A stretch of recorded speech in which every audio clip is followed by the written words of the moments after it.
Welcome everyone. Welcome back to another sports and spirituality blog. It's your girl Anita flying high, and recently we got some more headlines. We got another headline. I just came across this today because it just happened. So apparently, Chicago Red Stars coach Rory Dames, he stepped down, and due to some group, we seen all the allegations about there being thrown. Another coach having to step down or being fired due to just mistreatment of the players. And I looked into it. I looked into some GEMATRIA of it as well. So I'm gonna show you what I find, but also we'll talk about the humanity aspect and that side of it, because the GEMATRIA will always be there. It's just another way to look at things. But as humanity, as a person, as an individual, as a powerful spirit, we are shedding, we're purging all these toxic energies that are on the planet. So we have to be revealed these things. We have to confront these things that have been going on for a long time. And unfortunately, Rory Dames is another example of what has been hidden from us, or what has been going on behind the scenes. And finally it's coming to the light. Finally action is being taken, and how we react and respond to it, is all going to be different.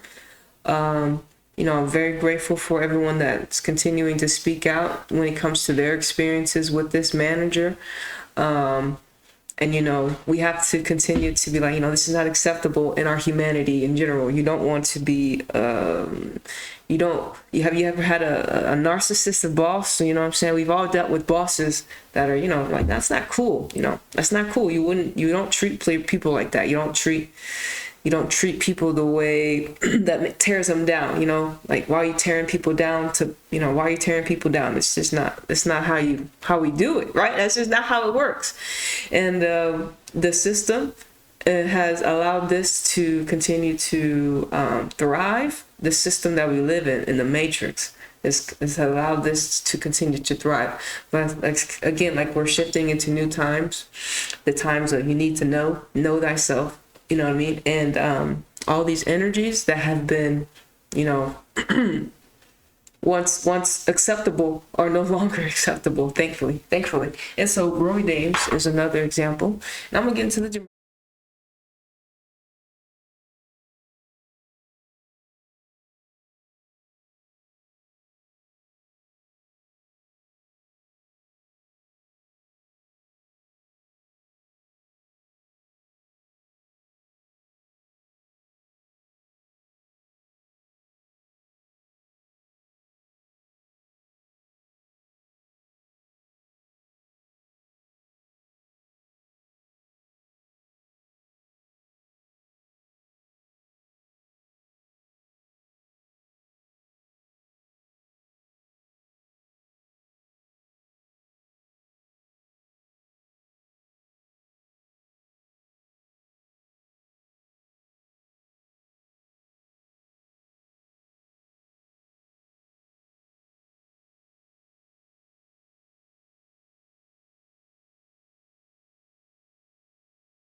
all that.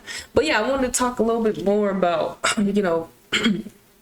how we can solve, this problem with toxic environments, and how we can help solve, creating better overall environments for each other. And it is a systematic thing when it comes to when you have managers that are abusing players. It is a systematic thing. And I feel like as the purge continues, we'll continue to have more athletes speak out. We'll have more players speak out. Even maybe we might have some coaches speak out as well, because I feel like if the coaches are toxic, what do you mean? What kind of coaching environment are they in? You think, do they get like special training as a coaching unit? Because then how are these coaches being coached to be coaches? What kind of environment are they in? And therefore, of course, it always starts at the top down. So, the NWSL is cleaning house. Other leagues are going to have to look at this and see how they're cleaning the house and see how they can fix it. I mean, and overall, in general, y'all, it's unfortunate to know. It's unfortunate, it's unfortunate that this has to happen. It's unfortunate that we live in a reality that people have to live, but we have to live like this. It's unfortunate that there's this type of vibration here on the planet. Now, some of the things that the articles I was reading, I don't think they weren't as they weren't as gruesome as the Paul Riley stuff that I was tuning into, but I mean. It's not good. It's not good to have so many coaches in a league, that's the most successful, you would say, in NWSL. It's been the most successful. But to have so many coaches that are, playing on, evil, playing evil, it's bad. It's a bad look if you're outside looking in at this league, if you're an investor or stuff like that. And it's gonna have to get fixed. So as a person that likes to watch NWSL, I'm just another voice. Be like, listen, I see the shadow government. I see the people in Matrix. We all see what y'all are trying to do, and it's not cool. And y'all gonna have to fix it. It's a problem. It's a problem. We didn't cause it. I mean, I didn't cause it. I'm not in that reality when it comes to being a coach and misusing players, but it does take our voices to stand up for ourselves. I mean, if we don't say nothing, nothing's going to get done. And if we don't continue to speak, nothing still ain't going to get done. So you remember, you always got to just continue to speak. When they tell you to shut up, you got to continue speaking. So that's what some of the, I was reading some articles, that's what they continue to tell us. She's like, oh, they told us it was going to get handled and stuff like that. And that shit's being eradicated, you know what I mean? Like, that's going to be obsolete now. These corporations are going to have to take a lot more responsibility, because they can't really brush it away now. Like, how are you going to continue to hide, how are you going to continue to hide these reports that y'all keep, and then y'all don't do nothing about them? Like, at least look back at it another year, but y'all don't do nothing. It's very sad. It's very sad. It's very sad. And, I'm not too sure who's next, but we got to just stay up. But that was, we got to stay up, and, what I'm saying? Like, some of these coaches need mass healing, mass healing. I think it really is a healing thing. They need to get healed. And something had to happen, what I mean? I feel like this also not just stems from a systematic thing, but also stems from our childhood. We don't know how Rory Danes, Paul Riley was brought up, what I'm saying, in their environment, but I think it stems from there as well, the things that we go through as we continue to get older as adults, and even with the victims and stuff like that. It's a spiritual thing as well. Why do we have to go through certain things in our reality? What type of lesson are we being shown, or what type of lesson do we need to learn based upon going through these situations, And it's learning about ourselves, learning about this reality, learning about others, learning about ourselves through others and their experiences and their stories. Is very powerful and important for us to just, continue to be in a better vibration and a better attitude, and some things that we get revealed. And We hope that, more players, but not just players, but just in reality, more people have the power and the strength and the will to speak on what they feel that is right. And gods and goddesses will always be watching us, seen and unseen, and give us the strength and fortitude to continue to fight that good fight, because we're fighting wicked principles and wicked principalities that don't want us to ascend, that don't want us to ascend and awaken to our true purpose, our higher purpose, and just being better people. They want to keep us in limitations and restrictions and fear. So that just can't happen anymore. We gotta get with the new times. For me, like I said, this probably be all I have to say about Rory Dames, and but we'll continue to use Rory Dames, Paul Riley, and all the other coaches that will continue, if they continue to be revealed to us as examples of how we can build and be better as people that walk the planet, and also learn some gematria along the way. But anyways, remember, always think for yourself, okay? Always think for yourself. This is just my take on it. Always think for yourself. Well, we're in Sagittarius season. So, I like Sagittarius. They're opposite my Gemini self. So I like Sag season. We're going to ascend and, be more enlightened into the things that we're very into. So I'm very grateful for that. But anyways, y'all, I want to thank everyone for tuning in to another Sports and Spirituality blog with your girl Anita, flying out of this third dimensional reality. And I'll see you on the next one. Deuce.